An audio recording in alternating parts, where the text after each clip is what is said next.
Hello বন্ধুরা, welcome back to my channel মা মাসিদের রান্নাঘর। আজকে আমি আপনাদের মাছের মুড়ো দিয়ে ঘন্ট তৈরি করে দেখাবো। তার জন্য দেখুন আমি একটি কাতলা মাছের মুড়ো নিয়েছি আর নিয়েছি 100 গ্রামের মতন খাসার চাল। তা দিয়ে আমি আজ ঘন্ট তৈরি করে দেখাবো।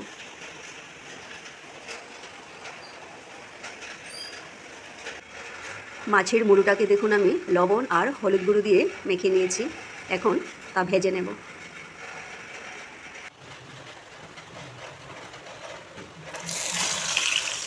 প্রথমে মাছের মুড়োটাকে আমি ভেজে নিচ্ছি। কড়াইটা তো ছোটো, আর কানকোগুলো পরে আমি ভাজবো।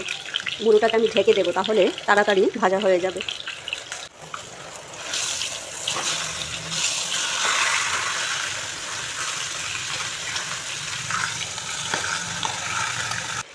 মুড়োটা ভাজা হয়ে গেছে, নামিয়ে নিচ্ছি।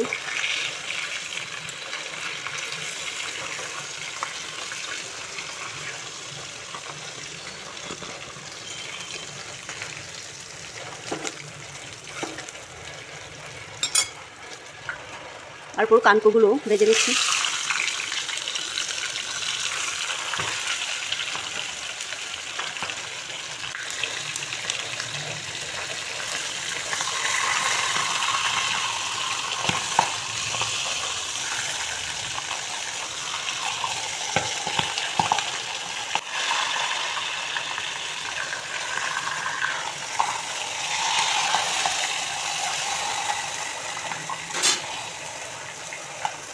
কানকোগুলো ভাজা হয়ে গেছে, নামিয়ে নিচ্ছি।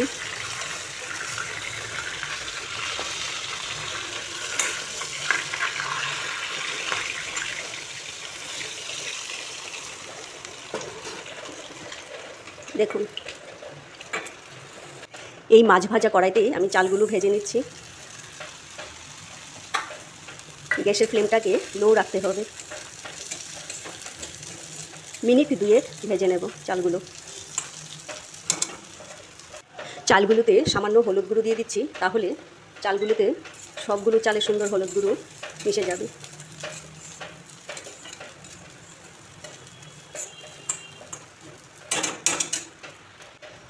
চালটা ভাজা হয়ে গেছে। এখন গ্যাসের ফ্লেমটাকে বাড়িয়ে আমি এতে গরম জল দিয়ে দেব।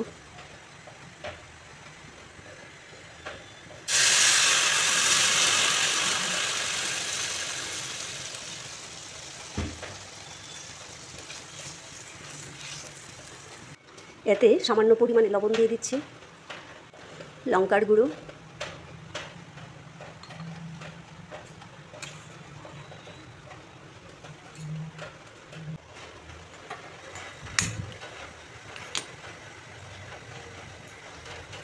কড়াইতে সরিষার তেল দিয়ে দিচ্ছি। এই ঘন্ট কিন্তু সরিষার তেল দিয়ে ভালো লাগে, একটু বেশি পরিমাণে তেলটা দিতে হবে। এতে গরম মশলা দিয়ে দিচ্ছি, এলাচ, দারুচিনি, তেজপাতাগুলোও দিয়ে দিচ্ছি।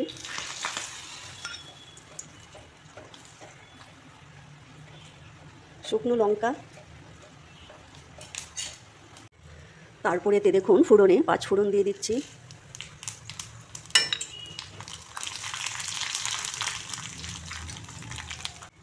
একটি মিডিয়াম সাইজের পেঁয়াজ নিয়েছি, পেঁয়াজ কুচিগুলো দিয়ে দিচ্ছি। এই পেঁয়াজগুলো লাল লাল হয়ে আসলে তারপর এতে মরিচ মশলা অ্যাড করব। এখানে আমি 8-10টি কাঁচা লঙ্কা নিয়েছি, কাঁচা লঙ্কা বেটে নিয়েছি। আর এখানে মশলা জিরা, ধনিয়া, মিষ্টি জিরা, আদা,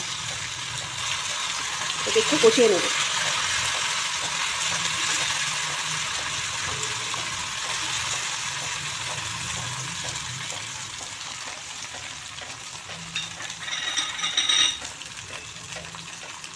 এখন মশলাটা কষানো হয়ে গেছে, এখন আমি এই ঘন্টটায় ঢেলে দেব।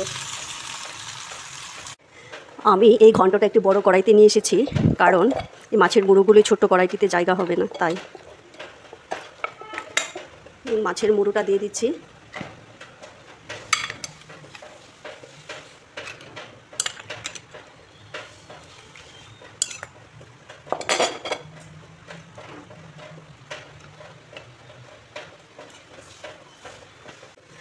ঘন্টটা দেখুন 80% মতো আমি চালটা ফুটিয়ে নিয়েছি।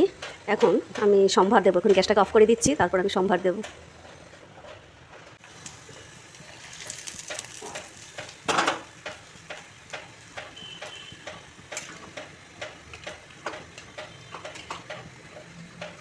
তারপরে এতে আমি সামান্য চিনি দিয়ে দেবো, আর সবার শেষে গরম মশলা বেটে দেবো আর ঘি দিয়ে নামিয়ে নেব। তারপরে এতে দেখুন আমি 1 টিস্পুন চিনি দিয়ে দিচ্ছি। চিনিটা দিলে এর স্বাদটা বেড়ে যায়।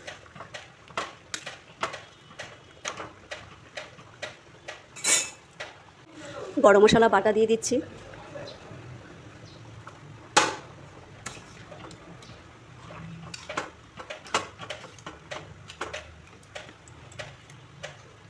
তারপরে এতে 1 টিস্পুন ঘি দিয়ে দিচ্ছি।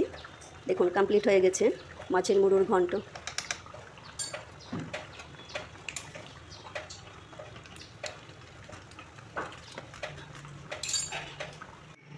বন্ধুরা দেখুন ঘন্টটা কত সুন্দর হয়েছে। আমি যেইভাবে রেসিপিটা তৈরি করেছি এইভাবে একবার বানিয়ে দেখবেন, খুব ভালো লাগবে। Thank you.